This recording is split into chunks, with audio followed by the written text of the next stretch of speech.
नमस्कार, मैं डॉक्टर वंदना पांडे चंचलाबाई कॉलेज से। और जैसा कि आप सबको पता है कि इन दिनों पूरे विश्व में कोविड-19 महामारी फैली हुई है और इसका असर हमारे एजुकेशन पर भी पड़ा है, हमारी क्लासेस पर भी पड़ा है। और इस कारण इस समय हायर एजुकेशन और जबलपुर विश्वविद्यालय के सहयोग से ऑनलाइन क्लासेस शुरू की गई हैं। और उसी के साथ साथ आज एक आपकी जो क्लास हो रही है वो BA तृतीय वर्ष फूड एंड न्यूट्रिशन आहार एवं पोषण इस विषय पर आपका एक लेक्चर होना है, जिसमें हम कुछ बातें शेयर करेंगे। आज जिस विषय पर डिस्कशन होगा, जिस विषय पर बात बताई जाएगी आपको, वो आहार पोषण का सेकंड यूनिट है, इकाई नंबर 2, जिसमें हमको प्रोटीन के बारे में कुछ विशेष जानकारी अर्जित करनी है। प्रोटीन, जैसा कि आपको पता है कि एक न्यूट्रिएंट्स है, एक पोषक तत्व है और बड़ा इम्पॉर्टेंट पोषक तत्व है, बहुत ही महत्वपूर्ण पोषक तत्व है। अगर इसके इतिहास के बारे में हम देखें तो करीब 1838 में मुल्डर नामक वैज्ञानिक ने, जो कि डेनमार्क के थे, इसकी खोज की थी। एक बहुत विशेष बात जो हमको ध्यान रखनी है कि प्रोटीन अंग्रेजी नाम है और इसका हिंदी नाम है खाद्योश। खाद्योश शब्द से ज़्यादातर हम वाकिफ़ नहीं हैं और इस कारण बहुत बार ऐसा होता है कि जब खाद्योश का नाम लिया जाता है पोषक तत्व के रूप में, तो हम ये बोलते हैं कि ये पोषक तत्व हमने सुना ही नहीं। इसलिए हमको हिंदी नाम भी पता करना है, खाद्योश, और प्रोटीन जो कि एक कॉमन नाम है। प्रोटीन के बारे में अगर हम देखें तो जैसा आपको बतलाया कि 1838 में मुल्डर नामक वैज्ञानिक ने इसकी खोज की थी और इसका नाम प्रोटीन इस कारण पड़ा, ये एक ग्रीक शब्द से आया हुआ शब्द है जिसको कहा जाता है प्रोटोआस। प्रोटोआस जिसका मतलब होता है टू कम फर्स्ट, मतलब सर्वप्रथम आना। और सर्वप्रथम आना, प्रोटोआस और प्रोटीन, इन सब का कनेक्शन यही है कि जितने भी पोषक तत्व हैं, सब पोषक तत्व अपने आप में बड़े इम्पॉर्टेंट हैं, लेकिन प्रोटीन का अपना एक विशेष महत्व होता है। और क्यों विशेष महत्व होता है ये अभी हम आगे देखेंगे।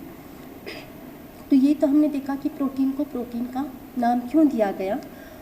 अब इसके साथ साथ हम थोड़ा सा अगर उसका केमिकल स्ट्रक्चर देख लें, उसकी रासायनिक संरचना देख लें, तो प्रोटीन को समझने में हमको थोड़ा आसानी होगा। प्रोटीन जो है ये 23 यौगिकों का सम्मिश्रण कहलाता है।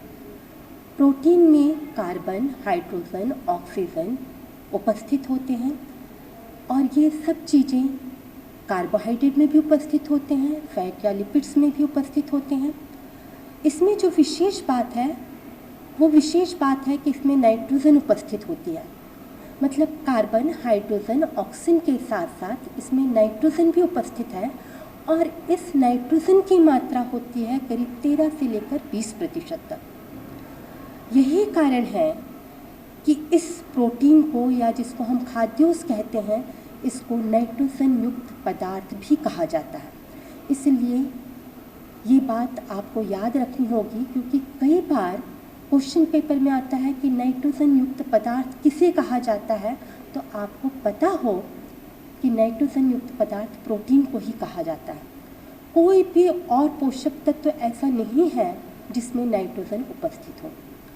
तो इसमें कार्बन, हाइड्रोजन, ऑक्सीजन के साथ साथ नाइट्रोजन की उपस्थिति विशेष है। इसके अलावा थोड़ी मात्रा में किसी किसी प्रोटीन में कॉपर भी होता है, किसी में सल्फर भी होता है, फास्फोरस भी होता है। तो इस प्रकार से हम देख रहे हैं कि प्रोटीन एक प्रकार का मिश्रण है, 23 प्रकार के यौगिकों का मिश्रण है। और प्रोटीन जिन चीज़ों से मिलकर बना होता है या जिन यौगिक से मिलकर बना होता है उसको कहा जाता है एमाइनो एसिड, एमिनो अम्ल या एमिनो एसिड। एमिनो एसिड की संरचना को अगर हम बहुत सरफेशियल तौर पर देखें तो ये 2 प्रकार के समूह से मिलकर बना हुआ है। इसमें एक समूह होता है एमिनो ग्रुप और दूसरा होता है carboxyl group. Amino group NH2 से प्रदर्शित किया जाता है, जो कि प्रोटीन को क्षारीयता प्रदान करता है। दूसरा ग्रुप जिसको हम कार्बोक्सिल ग्रुप कहते हैं, ये COOH से प्रदर्शित किया जाता है और प्रोटीन को अम्लता प्रदान करता है। तो इस प्रकार से हम देख रहे हैं कि प्रोटीन एमिनो एसिड से मिलकर बना है। एमिनो एसिड में दो भाग हैं, एमिनो ग्रुप और कार्बोक्सिल ग्रुप। इस प्रकार से तात्पर्य यह है कि एमिनो एसिड प्रोटीन की इकाई है। ये बहुत अंडरलाइन करने वाली और याद रखने वाली बात है कि प्रोटीन की इकाई एमिनो एसिड होती है। सबसे छोटा इकाई जिसको कि हम प्रोटीन का यूनिट बोलते हैं, तो प्रोटीन की यूनिट या प्रोटीन की इकाई एमिनो एसिड है। एमिनो एसिड जिसको अभी हमने देखा कि ये कार्बोक्सिल ग्रुप और एमिनो ग्रुप से मिलकर बना हुआ होता है। ये एमिनो एसिड दो प्रकार के होते हैं। दो प्रकार में जो पहला प्रकार हम ले रहे हैं, इसमें है असेंशियल अमीनो एसिड। पहला प्रकार आवश्यक अमीनो अम्ल या essential amino acid. Essential amino acid उन अमीनो एसिड को कहा जाता है जो कि आवश्यक होते हैं। आवश्यक का तात्पर्य भोजन में लेना, जिनको आवश्यक है, जिनको भोजन में लेना जरूरी है, जिनको जरूरी है उनको हम आवश्यक कहते हैं। तो ऐसे अमीनो एसिड जिसको भोजन में लेना जरूरी है, असेंशियल अमीनो एसिड या आवश्यक अमीनो अम्ल के नाम से जाने जाते हैं। ये असेंशियल अमीनो एसिड हमारे शरीर का निर्माण का काम करते हैं, ग्रोथ और डेवलपमेंट का काम करते हैं और सेल्स की रिपेयरिंग का काम, टूट फूट की मरम्मत का काम करते हैं। अगर हम इस प्रकार का अमीनो एसिड या इस प्रकार की प्रोटीन रेगुलर अपने डाइट पर लेते हैं तो हमारे शरीर का ग्रोथ और डेवलपमेंट अच्छा होगा और हम किसी भी प्रकार के रोग से बचे रहेंगे। और अगर दुर्भाग्यवश किसी प्रकार की बीमारी होती है, ऑपरेशन होता है, चोट लगता है, तो हीलिंग का काम या उसकी क्षतिपूर्ति या उसके ठीक होने का काम बहुत रैपिड तरीके से, बहुत अच्छे से, जल्दी से हो जाता है। असेंशियल अमीनो एसिड के कुछ नाम जो कि आपको याद करना पड़ेगा और वो इंग्लिश में ही होते हैं, उसको आप रोमन लिपि पर लिख सकते हो, जिसमें मुख्य रूप से जो हम आपको गिना दे रहे हैं उसमें isoleucine, leucine, lysine, methionine, tryptophan, phenylalanine, arginine, histidine, valine, ये सब असेंशियल अमीनो एसिड हैं जिसको हमको भोजन के माध्यम से लेना है।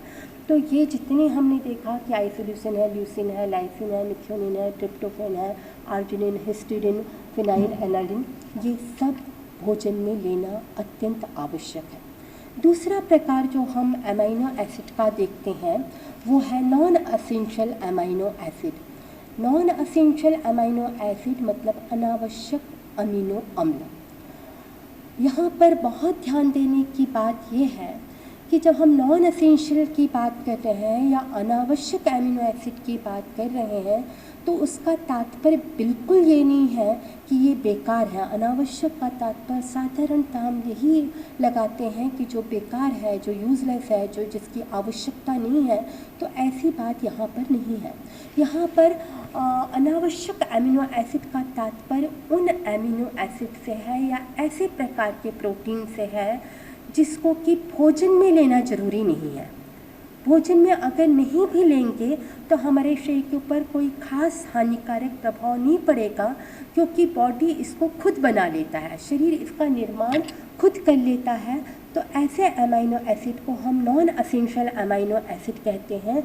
फिर से हम इस बात को अंडरलाइन करेंगे कि शरीर के लिए ज़रूरी है लेकिन खाने में लेना ज़रूरी नहीं है, क्योंकि बॉडी इसको बना लेता है। तो नॉन असेंशियल अमीनो एसिड जिसको भोजन में लेना ज़रूरी नहीं है लेकिन हमारे शरीर में इसकी उपस्थिति होती है और ये अमीनो एसिड हमारे शरीर में विभिन्न प्रकार के कार्य करता है, ग्रोथ और डेवलपमेंट में हेल्प करता है, हमारा नॉर्मल रूटीन स्वास्थ्य को बनाए रखता है। तो ये बड़ी इम्पॉर्टेंट चीज़ होती है जिसके अंतर्गत हमने देखा कि सारी चीज़ें जो हैं, सारे असेंशियल अमीनो एसिड और नॉन असेंशियल अमीनो एसिड दोनों ही मिलकर हमारे लिए काम करते हैं। अब अमीनो एसिड के बाद जब हमने देख लिया कि अमीनो एसिड हमारा प्रोटीन का यूनिट है, प्रोटीन की इकाई है, तो अब हम आगे बढ़ रहे हैं और आगे बढ़ने के बाद हम प्रोटीन का क्लासिफिकेशन देखते हैं, प्रोटीन का वर्गीकरण या प्रोटीन का क्लासिफिकेशन।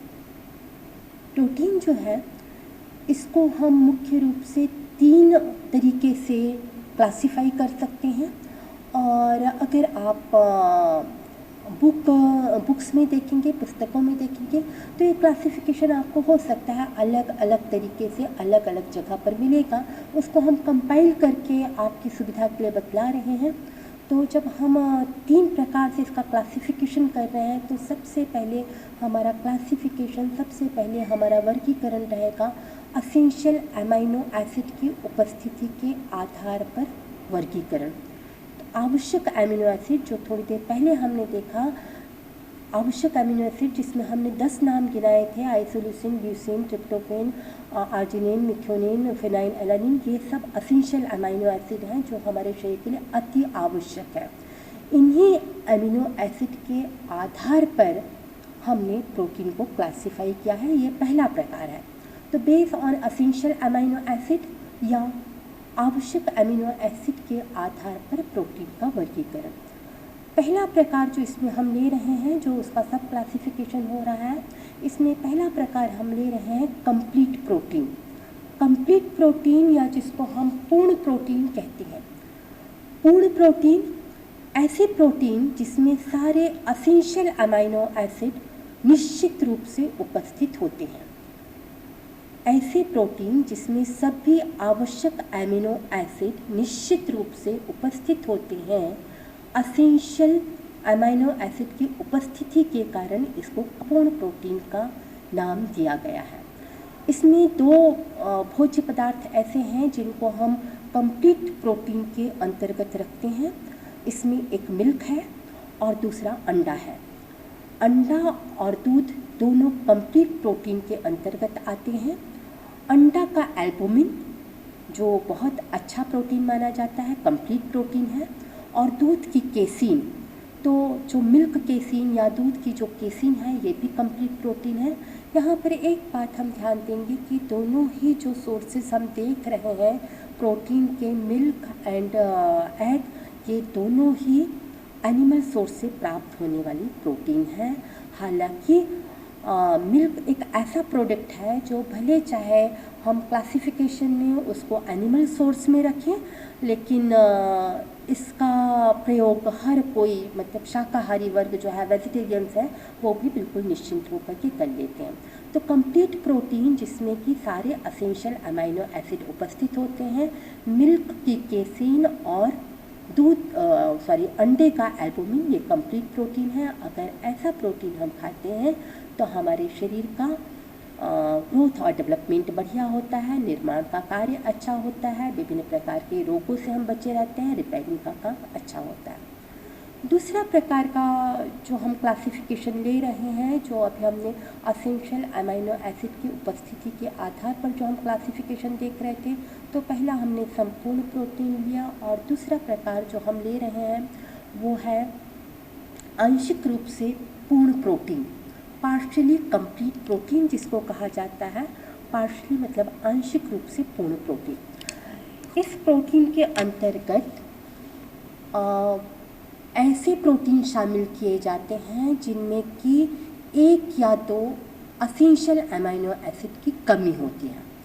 मतलब ऐसे पोषक तत्व या ऐसे प्रोटीन जिसमें 1 या 2 एसेंशियल आवश्यक अमीनो एसिड की कमी होगी।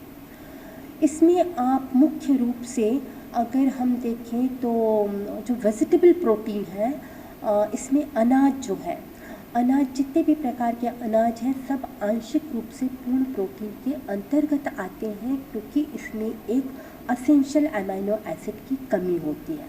जितने भी अनाज हैं उसमें लाइसिन की कमी पाई जाती है, और जो पल्सेस है, जो दालें हैं, उसमें मिथ्योनिन की कमी पाई जाती है। तो ये दोनों ही चीज़ें पार्शियली कंप्लीट प्रोटीन के अंतर्गत आती हैं, आंशिक रूप से पूर्ण प्रोटीन के अंतर्गत आती हैं। जब इस प्रकार की प्रोटीन का हम सेवन करते हैं तो हमारा शरीर में निर्माण का कार्य बहुत बेहतर तरीके से नहीं हो पाता है, ग्रोथ और डेवलपमेंट भी होता है, लेकिन जिस अच्छे तरीके से होना चाहिए वो नहीं हो पाता है। इस कारण हमको ये कोशिश करना चाहिए कि इस प्रकार की प्रोटीन को अवॉइड करें, या बनाते समय हम कुछ इस प्रकार की व्यवस्था करें कि उसको हम कंप्लीट प्रोटीन में कन्वर्ट कर सकें। इसके अंतर्गत जो हमने दोनों चीज़ें ली हैं, पल्सेस लिया है और सीरियल्स लिए हैं, अनाज लिए हैं, ये दोनों ही वेजिटेबल सोर्स से प्राप्त होते हैं। और यही एक कारण होता है कि हम वेजिटेबल सोर्सेज की अपेक्षा एनिमल सोर्स के प्रोटीन को ज़्यादा बेहतर मानते हैं। तीसरा प्रकार जो हम एसेंशियल अमीनो एसिड की उपस्थिति के आधार पर जो प्रोटीन का वर्गीकरण कर रहे हैं, उसमें हम जो तीसरा प्रकार ले रहे हैं उसमें हम अपूर्ण प्रोटीन या इनकम्प्लीट प्रोटीन को ले रहे हैं। इनकम्प्लीट प्रोटीन या अपूर्ण प्रोटीन वो प्रोटीन है जिसमें कि केवल 1 या 2 एसेंशियल अमीनो एसिड उपस्थित होते हैं। ये सबसे निकृष्ट प्रकार की प्रोटीन कही जा सकती है, क्योंकि इसमें आप देख रहे हैं कि हमने 10 एसेंशियल अमीनो एसिड लिया है और इसमें मुश्किल से 1 या 2 एसेंशियल अमीनो एसिड उपस्थित होता है। इस प्रकार की प्रोटीन का सेवन अगर हम रेगुलर करते हैं तो हमारे बॉडी में ग्रोथ और डेवलपमेंट भी नहीं होता, हमारे शरीर में निर्माण का कार्य भी नहीं होता और इसके साथ साथ विभिन्न प्रकार की बीमारियों से भी हम ग्रस्त हो सकते हैं। प्रोटीन का डेफिशिएंसी हो जाएगा और उसके साथ साथ बहुत सारे दूसरे बीमारी भी लग जाती है। ये जो अपूर्ण प्रोटीन की बात हम कर रहे हैं, जो इनकम्प्लीट प्रोटीन की बात कर रहे हैं, इसमें मुख्य रूप से मक्का का जेन, फलों में पाई जाने वाली जिलेटिन, ये मुख्य रूप से है जिनका कोई पौष्टिक महत्व प्रोटीन की दृष्टि से लगभग नगण्य जैसा होता है। तो ये पहला प्रकार हमने लिया प्रोटीन का, जिसमें हमने देखा कि आवश्यक अमीनो एसिड की उपस्थिति के आधार पर प्रोटीन का वर्गीकरण। पहला प्रकार जिसमें हमने लिया है कंप्लीट प्रोटीन, दूसरा हमने लिया है पार्शली कंप्लीट प्रोटीन और तीसरा हमने लिया है इनकम्प्लीट प्रोटीन। संपूर्ण प्रोटीन, आंशिक रूप से पूर्ण प्रोटीन और अपूर्ण प्रोटीन। अब अगले तरीके का जो हम क्लासिफिकेशन देख रहे हैं, जो वर्गीकरण हम देख रहे हैं, जो अगला आधार हम देख रहे हैं प्रोटीन का, प्रोटीन के वर्गीकरण का, उसमें हम देखेंगे केमिकल रिएक्शन के आधार पर प्रोटीन का वर्गीकरण किस प्रकार से किया जाता है। केमिकल रिएक्शन या हम एक प्रकार से कहें कि रासायनिक गुणों के आधार पर प्रोटीन का वर्गीकरण कैसे किया जाता है। सामान्यतः जब प्रोटीन का वर्गीकरण हम पढ़ते हैं और केमिकल रिएक्शन के आधार पर वर्गीकरण पढ़ते हैं, तो इसमें जो सबसे पहला हम लेते हैं वो है सिंपल प्रोटीन, या जिसको साधारण प्रोटीन कहा जाता है या सरल प्रोटीन के नाम से जाना जाता है। ये वो प्रोटीन होती हैं जिनका जब जल अपघटन किया जाता है, हाइड्रोलिसिस प्रोसेस की जाती है, तो ये केवल अमीनो एसिड में टूटती हैं। चूँकि इनकी संरचना बहुत आसान है, केवल अमीनो एसिड से मिलकर बने हुए होते हैं, इस कारण इनको साधारण प्रोटीन या सिंपल प्रोटीन के नाम से जाना जाता है। दूसरा जो हम ले रहे हैं केमिकल रिएक्शन के आधार पर, जो दूसरा प्रकार हम ले रहे हैं, दूसरा वर्गीकरण हम ले रहे हैं, इसको हम कहते हैं कॉन्जुगेटेड प्रोटीन। कॉन्जुगेटेड प्रोटीन या संयुक्त प्रोटीन, संयुक्त प्रोटीन जैसा नाम से ही स्पष्ट हो रहा है। संयुक्त मतलब दो चीज़ों से मिलकर बना हुआ। ये इस प्रकार के प्रोटीन है जिसमें केवल प्रोटीन ही नहीं होता, बल्कि प्रोटीन के साथ एक दूसरा पार्ट भी होता है, एक दूसरा तत्व भी होता है, एक दूसरा समूह भी होता है, और इसीलिए इसको संयुक्त प्रोटीन कहा जाता है। तो कॉन्जुगेटेड प्रोटीन ऐसे प्रोटीन है जिसमें प्रोटीन के साथ साथ एक दूसरा पार्ट जुड़ा हुआ है जो नॉन प्रोटीन पार्ट होगा। मतलब एक प्रोटीन विहीन भाग और एक प्रोटीन मिल करके जो प्रोटीन बनाता है उसको कहा जाता है कॉन्जुगेटेड प्रोटीन या संयुक्त प्रोटीन। उदाहरण से बहुत आसानी से हम समझ सकते हैं, जैसे लाइपोप्रोटीन। लाइपोप्रोटीन में एक भाग तो प्रोटीन है और दूसरा भाग लिपिड है। जब लिपिड के साथ प्रोटीन मिलता है तो लाइपोप्रोटीन बनाता है, ये कॉन्जुगेटेड प्रोटीन हो गया। इसी प्रकार से फास्फोप्रोटीन, जिसमें एक भाग फास्फोरस है, दूसरा भाग प्रोटीन है। ग्लाइकोप्रोटीन जिसमें एक भाग ग्लाइकोजन है या कार्बोहाइड्रेट है और दूसरा प्रोटीन जिसको हम ग्लाइकोप्रोटीन के नाम से जानते हैं। और एक उदाहरण विशेष रूप से यहाँ हम देना चाहेंगे जो बार बार आगे आप पूरा न्यूट्रिशन के पेपर में आप कई बार उसको पढ़ेंगे, जब डाइट थेरेपी पढ़ेंगे तब भी आप उसको पढ़ेंगे, हीमोग्लोबिन। हीमोग्लोबिन कॉन्जुगेटेड प्रोटीन है। हीमोग्लोबिन एक संयुक्त प्रोटीन है। हीमोग्लोबिन के नाम से आप वाकिफ़ हैं। स्पेशली जब आप ब्लड की बात करते हैं, रक्त की बात करते हैं, तो आपने सुना होगा कि एक बीमारी होती है जिसको हम एनीमिया कहते हैं, और एनीमिया तभी होता है जब हीमोग्लोबिन कंटेंट कम हो जाता है। हीमोग्लोबिन की कमी के कारण रक्त की कमी होती है और बोलचाल में हम ये कहते हैं कि खून कम हो गया है। वास्तव में ब्लड कम नहीं होता है, इस समय हीमोग्लोबिन का लेवल कम हो जाता है हमारे रक्त में।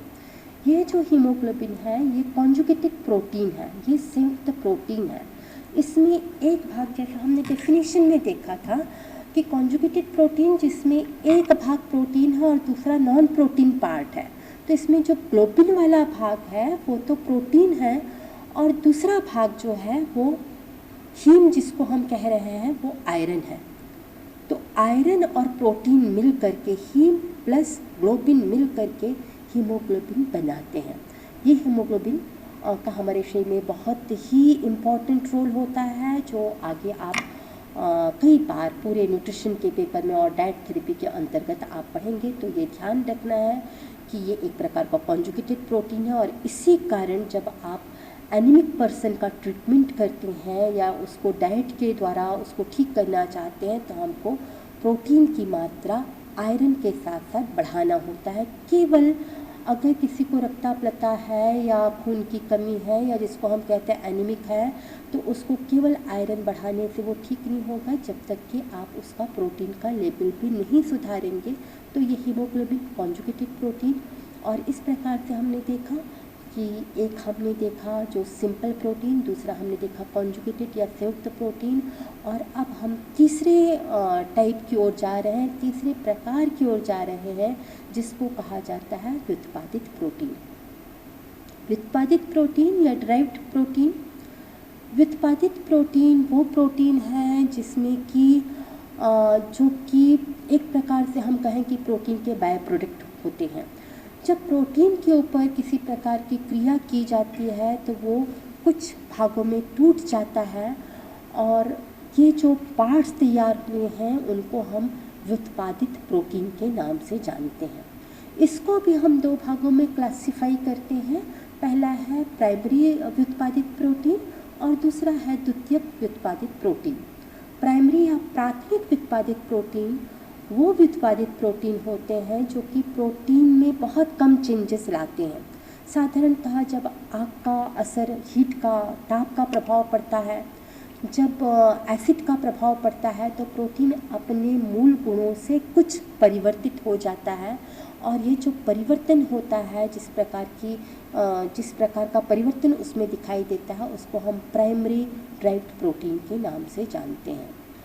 कंप्लीट दूसरा जो हमने देखा सेकेंडरी ड्राइव्ड प्रोटीन या द्वितीयक व्युत्पादित प्रोटीन। इस द्वितीयक व्युत्पादित प्रोटीन में हम देखेंगे कि जिस समय प्रोटीन के ऊपर किसी प्रकार के एंजाइम की क्रिया होती है या अम्ल की क्रिया होती है, तो ये प्रोटीन अपने मूल रूप से परिवर्तित हो जाता है। स्पेशली जब हम एंजाइम्स की बात करते हैं, और एंजाइम्स जिसको हम पाचक द्रव्य कहते हैं, ये प्रोटीन के संरचना में, प्रोटीन के भागों में परिवर्तन लाता है। प्रोटीन का जब डाइजेशन होता है तो उस समय हम देखते हैं कि प्रोटीन के ऊपर जब पेप्सिन क्रिया करता है तो प्रोटीन अपने छोटे भाग में टूट जाता है। तो ये जो प्रोटीन जो टूट रहा है, पेप्टोन में टूटता है, पेप्टाइड में टूटता है, अमीनो एसिड में टूटता है, ये सब इसके द्वितीयक व्युत्पादित प्रोटीन कहलाते हैं। तो द्वितीयक व्युत्पादित प्रोटीन या जिनको हम सेकेंडरी व्युत्पादित प्रोटीन कहते हैं, ये सब बाय प्रोडक्ट हैं प्रोटीन के, जो कि विशेष रूप से एक प्रकार से हम कहें केमिकल रिएक्शन के फलस्वरूप तैयार होते हैं। तो ये हमने दूसरा प्रकार देखा जिसमें प्रोटीन का क्लासिफिकेशन हमने देखा केमिकल रिएक्शन के आधार पर, सिंपल प्रोटीन, कॉन्जुगेटेड प्रोटीन और ड्राइव प्रोटीन या साधारण प्रोटीन, संयुक्त प्रोटीन और व्युत्पादित प्रोटीन। अब तीसरे और अंतिम क्लासिफिकेशन की तरफ हम जा रहे हैं और ये है प्राप्ति साधन के आधार पर प्रोटीन का वर्गीकरण। सोर्सेस के आधार पर कहाँ कहाँ से प्राप्त होता है उसके आधार पर प्रोटीन का वर्गीकरण। प्रोटीन का वर्गीकरण जब हम सोर्सेस के आधार पर करते हैं, प्राप्ति साधन या स्रोत के आधार पर करते हैं, तो दो भागों में इसको क्लासिफाई किया जा सकता है। पहला हम लेते हैं एनिमल सोर्सेस या प्राणिज साधन और दूसरा प्रकार हम लेते हैं वनस्पतिज साधन। एनिमल सोर्सेस या प्राणिज साधन वो साधन है जिसमें प्रोटीन हमको एनिमल के माध्यम से या प्राणी के माध्यम से प्राप्त होता है। अंडा, मांस, मछली इसके अंतर्गत आते हैं और ये सब अच्छे साधन माने जाते हैं। स्पेशली अंडे को, जो अभी थोड़ी देर पहले हमने देखा था कि कंप्लीट प्रोटीन है, अंडे की एल्बुमिन कंप्लीट प्रोटीन है, ये एनिमल सोर्स से प्राप्त हो रहा है। तो एनिमल सोर्स का एक रिच हमने देखा कि अंडा बहुत अच्छा साधन है प्रोटीन का, और इसके साथ साथ हम मिल्क को भी यहाँ पर रख रहे हैं। जैसा थोड़ी देर पहले जिक्र हुआ था कि मिल्क, यद्यपि वेजिटेरियंस लोग भी, जो शाकाहारी वर्ग है, वो भी इसको बिल्कुल आराम के साथ इसका सेवन करता है। तो ये बहुत अच्छी बात है कि दूध का सेवन, यद्यपि वो एनिमल सोर्स में आ रहा है, लेकिन हर कोई कर सकता है और दूध एक कंप्लीट प्रोटीन है। तो दूध की केसीन जो कि कंप्लीट प्रोटीन होती है, एनिमल सोर्स बहुत बढ़िया है। तो अंडा, मांस, मछली, दूध ये हमने लिया और दूध के जितने प्रोडक्ट हैं वो भी प्रोटीन के रिच सोर्स ऑफ प्रोटीन के अंतर्गत आएंगे। जैसे हम देखते हैं कि दूध से जो प्रोडक्ट तैयार हो रहे हैं, दही है, बटर है, मट्ठा है, ये सब अच्छे साधन प्रोटीन के हैं। पहले भी इस बात का जिक्र हुआ था कि कंप्लीट प्रोटीन, जिसमें हम स्पेशली दूध और अंडे को लेते हैं, या एनिमल सोर्स वाले प्रोटीन को जिसको हम कहते हैं, इनका पोषक मूल्य अपेक्षाकृत ज़्यादा होता है। थोड़ी देर बाद उसके ऊपर हम अपना कंसंट्रेशन करेंगे कि दोनों प्रकार की प्रोटीन में क्या फ़र्क होता है। पहले हम देख लें कि वेजिटेबल प्रोटीन्स कौन कौन सी हैं या वेजिटेबल सोर्सेस कौन कौन से हैं प्रोटीन को प्राप्त करने के। प्रोटीन के जो वनस्पतिज साधन हैं उसमें मुख्य रूप से हम पल्सेस को लेते हैं, दालों को लेते हैं। जितने प्रकार की दालें हैं उसमें प्रोटीन की मात्रा अच्छी सफिशिएंट पाई जाती है। विभिन्न प्रकार की दालें, चाहे वो मूंग दाल हो, चाहे राहर दाल हो, चना दाल हो, उड़द दाल हो, इसमें बढ़िया मात्रा में पाया जाता है। अगर रिच सोर्स वेजिटेबल सोर्सेस के अंतर्गत हम देखें तो सबसे बढ़िया सोयाबीन इसका साधन है। सोयाबीन में जितने भी वनस्पतिज साधन हैं, सोयाबीन में सबसे बढ़िया मात्रा में प्रोटीन पाया जाता है। हालांकि सोयाबीन में एक इनहिबिटर होता है, एक ऐसा तत्व भी है जो कि बहुत ज़्यादा पसंद नहीं किया जाता और शायद यही एक कारण है कि बहुत ज़्यादा पॉपुलर नहीं हो पाता है। तो सोयाबीन जितने भी वेजिटेबल साधन हैं उसमें सबसे बढ़िया मात्रा में प्रोटीन का साधन है, जिसमें करीब 46% तक प्रोटीन पाया जाता है। बाकी दालों में 24 से 26 के आसपास पाया जाता है। अगर हम वेजिटेबल्स की बात करें, साग सब्जियों की बात करें, तो साग सब्जियों में जो बीन्स वाली सब्जियां हैं, जो फली वाली सब्जियां हैं, वो बहुत अच्छे साधन प्रोटीन के होते हैं। स्पेशली मटर बहुत बढ़िया साधन है प्रोटीन का। बीन्स वाली सब्जियों में हम सेम है, बरबट्टी है, ये बहुत अच्छे साधन माने जाते हैं। फ्रेंच बीन है, गवार फली है, ये सब अच्छे साधन माने जाते हैं। और इनके अलावा छोले हैं, राजमा है, लोबिया है, ये भी बहुत अच्छा साधन है प्रोटीन का। इनको रेगुलर हमको अपने डाइट में शामिल करना चाहिए। और ड्राई फ्रूट्स, जितने प्रकार के ड्राई फ्रूट्स हैं वो भी प्रोटीन के रिच साधन हैं, चाहे हम काजू की बात करें, हम बादाम की बात करें या अखरोट की बात करें। और ये भी हम जानते हैं कि जो हम ड्राई फ्रूट्स की बात करते हैं, सूखे मेवों की बात करते हैं, तो मेवे नो डाउट सबके बजट के अंदर नहीं होता कि उसका हम रेगुलर सेवन कर सकें, थोड़ा कॉस्टली होता है। ऐसे समय में एक सब्स्टिट्यूट के रूप में मूंगफली बहुत अच्छा, जिसको हम एक प्रकार से कह सकते हैं कि मिडिल क्लास का या लोअर इनकम ग्रुप के लिए उनका ड्राई फ्रूट्स मूंगफली है, तो मूंगफली को भी हम प्रोटीन का एक अच्छा साधन के रूप में हम देखते हैं। अब थोड़ी सी बात हमको करना है कि जो एनिमल सोर्सेज हैं और वेजिटेबल सोर्सेज हैं, इन दोनों में क्या अंतर है और कैसे इनको हम अलग अलग रखते हैं। तो जैसा पहले हमने देखा कि एनिमल सोर्स जो है वो अपेक्षाकृत ज़्यादा रिच है, और इस कारण रिच हम मानते हैं क्योंकि जो भी एनिमल सोर्स के माध्यम से हम प्रोटीन खाते हैं उसका 90 से 95% हमारा बॉडी यूटिलाइज कर लेता है, उसका उपयोग कर लेता है। जबकि वेजिटेबल सोर्स से जो प्रोटीन हम लेते हैं उसका 60 से 65% ही हमारा बॉडी उपयोग में ला पाता है।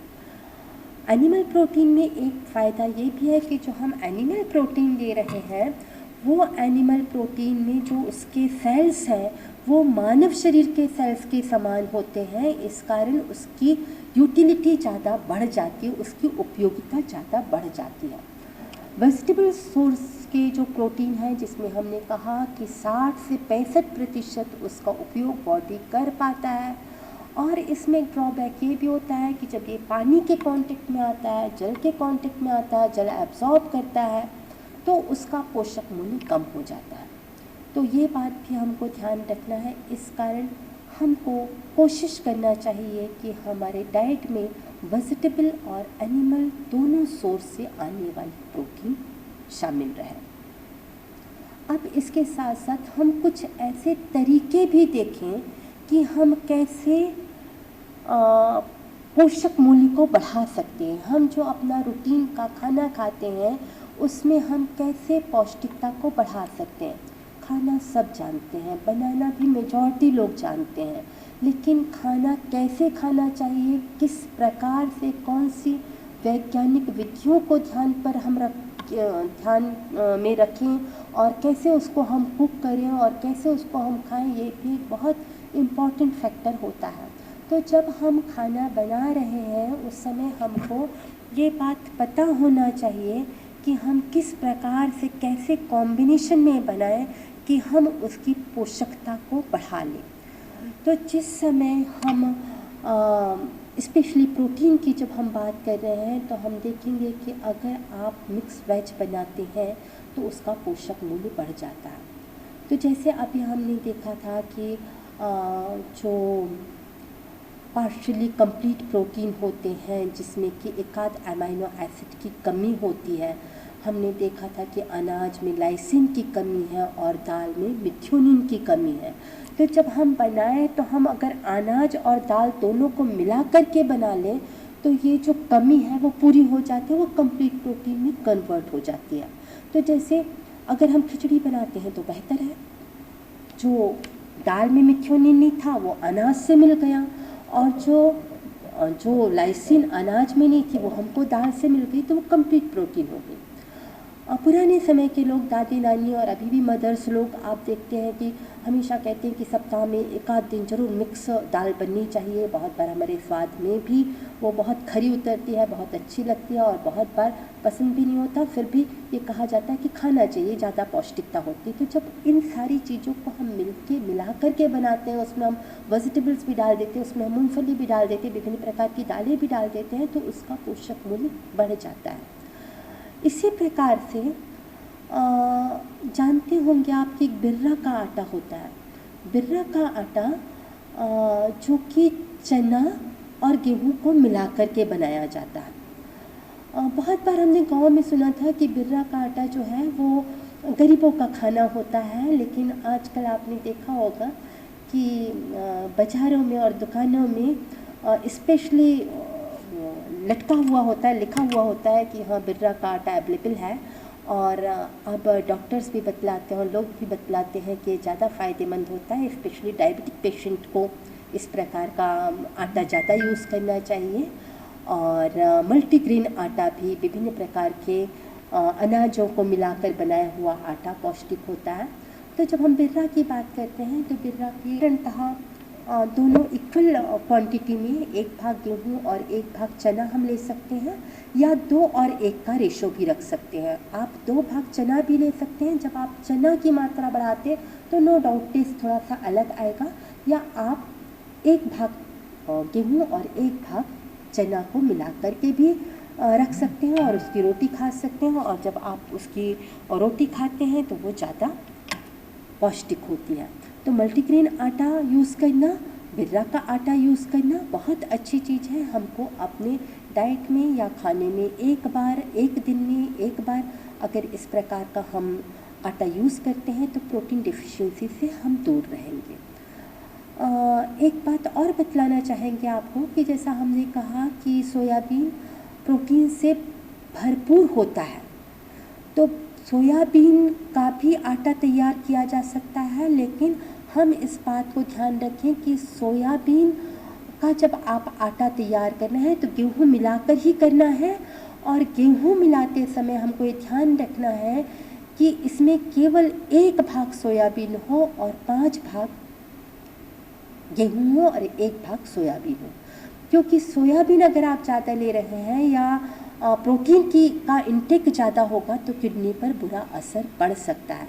और जैसा पहले हमने कहा था कि सोयाबीन में एक इनहिबिटर होता है, एक ऐसा तत्व होता है जो कि जिसका टेस्ट बहुत लोगों को पसंद नहीं आता है, तो उस टेस्ट का भी आपको पता नहीं चलेगा। और ये जो आटा बनेगा आपका, जिसमें 5 भाग गेहूँ और 1 भाग सोयाबीन होगा, इससे आप रोटी या किसी भी प्रकार के व्यंजन बना सकते हैं। तो इस प्रकार से हमने देखा कि हम पौष्टिकता को बरकरार रख सकते हैं, पौष्टिकता को बढ़ा सकते हैं, और बढ़ाने के साथ साथ आप अपने हेल्थ को बढ़िया बनाए रखेंगे। ऐसा हम उम्मीद करते हैं कि इतना पढ़ने के बाद, इतना जानने के बाद आप कॉन्शियस रहेंगे अपने हेल्थ के प्रति भी, और स्पेशली प्रोटीन के बारे में आपको इतना समझ में आ गया होगा। और इसके साथ साथ अब हमको थोड़ा सा ये भी देखना है कि हम कितनी मात्रा में प्रोटीन खाएं, हमारा डेली रिक्वायरमेंट कितना होना चाहिए, दैनिक आवश्यकता कितनी होनी चाहिए। बस इस बात को बता करके हम थोड़ा ब्रेक करेंगे। तो यहाँ पर हम देखें कि हमारी आवश्यकता कितनी है, ये कई बातों पर निर्भर करता है। सबसे पहली बात होती है कि आप जो प्रोटीन ले रहे हैं आहार में, वो किस प्रकार का ले रहे हैं। अगर हमारे भोजन में एनिमल सोर्सेज और वेजिटेबल सोर्सेज से, दोनों प्रकार के सोर्सेज से आने वाला प्रोटीन है, तो निश्चित रूप से आपका प्रोटीन का रिक्वायरमेंट अलग प्रकार का होगा। तो प्रोटीन कितनी मात्रा में लिया जाए, ये इस बात को निर्धारित करती है कि टाइप ऑफ प्रोटीन आप किस प्रकार का, कहाँ, कैसा, किस स्रोत का प्रोटीन खा रहे हैं, ये एक इम्पॉर्टेंट बात होती है। दूसरी बात कि ग्रोइंग पीरियड आपका कैसा है। जैसा हमको मालूम है कि मनुष्य के विकास की अवस्थाएं अलग अलग होती हैं। जो प्रेगनेंसी पीरियड से शुरू होता है, बच्चा पैदा होता है, इन्फेंसी पीरियड आता है, शैशवावस्था आता है, और शैशवावस्था में 2 साल से हम देखते हैं कि बहुत रैपिड ग्रोथ होता है बच्चे का, बहुत तेज गति से वृद्धि और विकास होता है। तो जब वृद्धि और विकास तेज गति से होगा तो हमको प्रोटीन ज़्यादा मात्रा में लेना पड़ेगा, क्योंकि प्रोटीन ही वो पोषक तत्व है जो बॉडी बिल्डिंग का काम कर रहा है और जो ग्रोथ और डेवलपमेंट का काम कर रहा है। तो हमारी प्रोटीन की रिक्वायरमेंट तब बढ़ेगी जब कि हमारा बॉडी ग्रोथ और डेवलपमेंट की स्टेज पर होगा। तीसरा फैक्टर हम ले रहे हैं कि अगर हमारे शरीर में किसी प्रकार की बीमारी है, चोट लग गई है, ऑपरेशन वगैरह हुआ है, जलना कटना कुछ हो गया है, तो ऐसे समय में प्रोटीन की रिक्वायरमेंट बढ़ेगी। क्योंकि थोड़ी देर पहले हमने देखा था कि प्रोटीन हीलिंग का काम भी करता है, रिपेयरिंग का भी काम करता है। और आगे आप देखेंगे, जब फंक्शंस पढ़ेंगे तब आप देखेंगे कि ये रोगाणु से लड़ने की शक्ति भी पैदा करता है। तो प्रोटीन की मात्रा तब तब बढ़ जाएगी जब जब आप विभिन्न प्रकार की बीमारियों से जूझ रहे होंगे या चोट से जूझ रहे होंगे। तो ऐसी अवस्था में प्रोटीन की रिक्वायरमेंट बढ़ जाती है और इस कारण कई बार आपने देखा होगा जब आप बीमारियों से गुजर रहे होते हैं या गुजरने के बाद जब कमजोरी होती है या आपका बॉडी जो अभी डाउन हो गया था उसके बाद डॉक्टर बहुत सारे प्रोटीन के पाउडर देते हैं या प्रोटीन सप्लीमेंट देते हैं या प्रोटीन की दवाइयाँ देते हैं। तो अगर आप चाहें तो इसको आप प्रोटीन का सोर्सेज मालूम है तो आप उससे भी पूरा कर सकते हैं। अगली बात हम देख रहे हैं जो बड़ा इम्पॉर्टेंट है कि दो स्टेजेस ऐसे हैं जिसमें कि हमको प्रोटीन ज़्यादा लेना होगा। एक तो प्रेगनेंसी पीरियड जिसको हम गर्भावस्था कहते हैं, क्योंकि घर पर एक नए शिशु का निर्माण हो रहा है। तो जो रूटीन की जो प्रोटीन है, रूटीन में अगर हम देखें तो एक सामान्य महिला को जो एवरेज हाइट हेल्थ की है उसको साधारणतः 45 ग्राम प्रोटीन सफिशिएंट है। लेकिन अगर प्रेगनेंसी पीरियड है तो इस समय प्लस 15 से 15 ग्राम एक्स्ट्रा हमको लेना ज़रूरी है।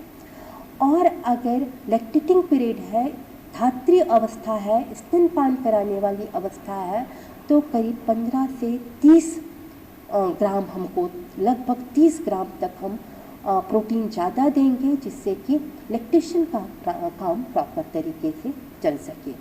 तो ICMR ने और न्यूट्रिशन एक्सपर्ट ग्रुप ने अपने हिसाब से बतलाया है कि एक एवरेज महिला को जो सामान्य शारीरिक श्रम करती है वो 45 ग्राम प्रोटीन पर डे ले और जो पुरुष है वो 55 ग्राम पर डे ले। और एक सीधा सा फॉर्मूला भी बतलाया जाता है कि हमारा जितना भी वज़न है, हमारे शरीर का जितने किलोग्राम वज़न है उतना ग्राम प्रोटीन हम रेगुलर डाइट पर हम लेंगे। जो हमने कहा कि शैशवावस्था या ग्रोइंग पीरियड है उस समय 1 किलोग्राम अगर वज़न है तो 1.3 ग्राम प्रोटीन हम ले सकते हैं। तो ये हमने देखा कि हमारे रिक्वायरमेंट बॉडी में किस प्रकार से होती है और कैसे कौन कौन सी चीज़ें प्रभावित करती हैं। ये हमारा प्रोटीन का फर्स्ट पार्ट था। अभी कुछ हिस्से ज़रूरी बाकी हैं जिसमें हमको फंक्शंस देखना है, क्या क्या कार्य करता है और डेफिशिएंसी डिजीज़ क्या होती है वो हम देखेंगे किसी अगली क्लास में। उम्मीद है कि समझ में आया होगा और हम उम्मीद करते हैं कि कुछ इस प्रकार की ज़रूर कुछ वैकल्पिक व्यवस्था हायर एजुकेशन ने रखी होगी कि फीडबैक लिया जा सके या आप अपने क्वेश्चन किसी माध्यम से जो जिज्ञासा है पूछ सकते होंगे। Thanks lot of thanks.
Protein या सम